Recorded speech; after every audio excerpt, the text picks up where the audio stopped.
Well, let's talk about Carro. Now, this is Southeast Asia's largest online used car marketplace, and it's planning to raise around $100 million as it gets IPO ready. That could raise Carro's valuation to more than $1.5 billion. Let's discuss the expansion strategy with co-founder and CEO Aaron Tan. Aaron, good to have you with us.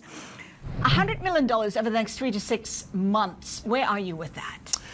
Yeah, we are almost there. I think, for us, we have been seeing a lot of interest from investors globally, generically because, the company has pretty much outperformed on all the indexes that we have set ourselves on the last year, especially around the EBITDA and our gross profit targets, right? So I think we're getting there. So I'm feeling pretty confident, that we'll get the raise done in the next 3 to 6 months. So if you get $100 million more, that puts your valuation at about $1.5 billion. Do you think that is a fair value of the company? Is that the number you're looking at, or should it be higher?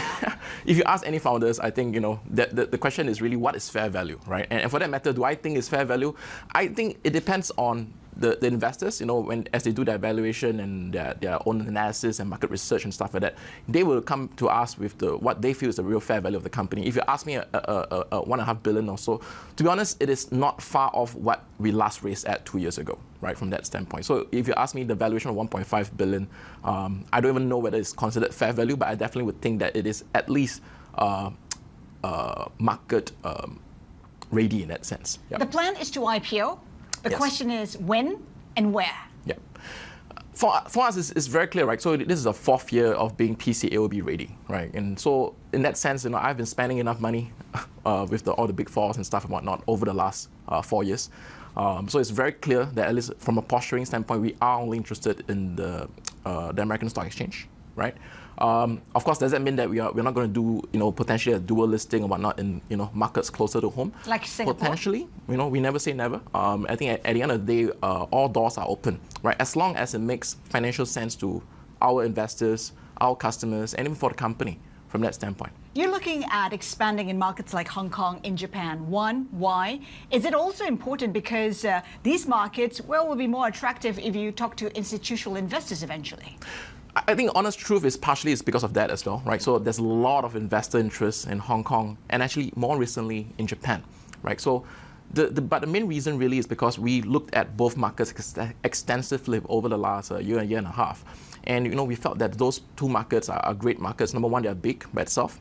Number two, the gross profit margins is actually very, very attractive, right? Compared to say even Singapore or even Indonesia and Thailand, where we are very dominant in. As we look at these markets, we tell ourselves, these are great markets that we can further expand and bring our value proposition across the region into more Pacific markets and stuff like that.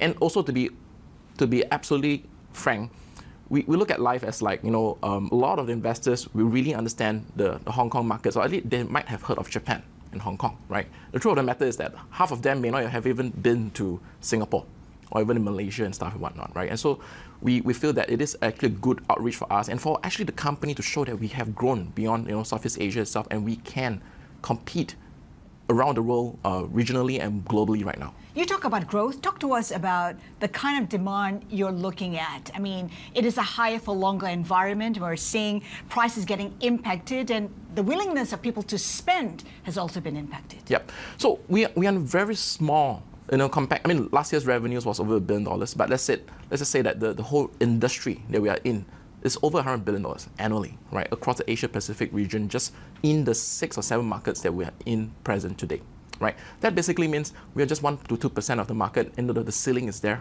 The ceiling is far from where we are today, right? So from that standpoint, we feel very, very positive about the future growth prospects of the company, right? So 30-40% compounded growth year on year for the foreseeable future is extremely achievable, in my opinion, because the truth of the matter is the market TAM is over $100 billion, and we are at $1 billion revenue top line today. So very, very, very. Here at Bloomberg, we've been talking about how China's flooding the market with cheap cars, and that's an issue with the US, with Europe. How are you looking at it? Is there potential of a glut in the market and possibly pushing prices much lower than where we are? Yeah, no, I definitely agree with that, and I think that we are seeing that now in the markets that we are in, right? So in Indonesia, in Thailand, there's a lot of quite EV manufacturers. Of course, China is one of them, but of course there are other brands, if you may, that is also locally present in those markets.